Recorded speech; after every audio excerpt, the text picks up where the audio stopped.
Batting, bowling, fielding আর তার সঙ্গে রাতে ঝোপঝাড়ে ডেটিং, এ দুটোর আকাশ পাতাল তফাৎ আছে। এত হতাশা কিসের?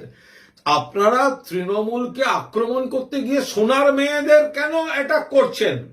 সোনার মেয়েরা তো জিতেছে কৃতিত্ব। আবার আপনাদের বিজেপির রেকর্ড হচ্ছে সোনার মেয়েদের নির্যাতন করে ব্রিজভূষণ। মেয়েরা বিশ্বকাপ জিতেছে, ক্রিকেটের ইতিহাস তৈরি করেছে। 1983 আবেগ আবার 2025 সালে ফিরিয়ে দিয়েছে। আমরা সবাই তাদের শুভেচ্ছা জানাচ্ছি, তাদের নিয়ে গর্বিত আমরা সবাই। কিন্তু তার মধ্যে সোশ্যাল মিডিয়ায় দেখবেন কয়েকজন একটা বিকৃত কমেন্ট, সেটা হচ্ছে এই রাতে বিশ্বকাপ জয়ের সঙ্গে অন্য কিছু মিশিয়ে কিছু বিকৃত রাজনৈতিক উদ্দেশ্য প্রণোদিত কমেন্ট আসছে।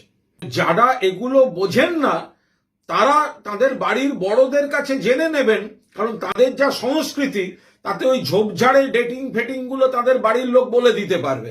যে মেয়েরা এইভাবে এত উৎসাহের সঙ্গে কৃতিত্বের সঙ্গে জিতে এলেন, মাননীয় মুখ্যমন্ত্রী অভিনন্দন জানাচ্ছেন, গোটা দেশ অভিনন্দন জানাচ্ছে, সেখানে এই রাজনৈতিক বিকৃতিটা কেন? সে তো সেই আমি সমা বলছি বলে যে ভুয়ো একটা অডিও এসেছিল, এরা হচ্ছে তাদের সমস্ত ওই ওই ওই বংশধর বা জ্ঞাতি গোষ্ঠী। এত হতাশা কিসের?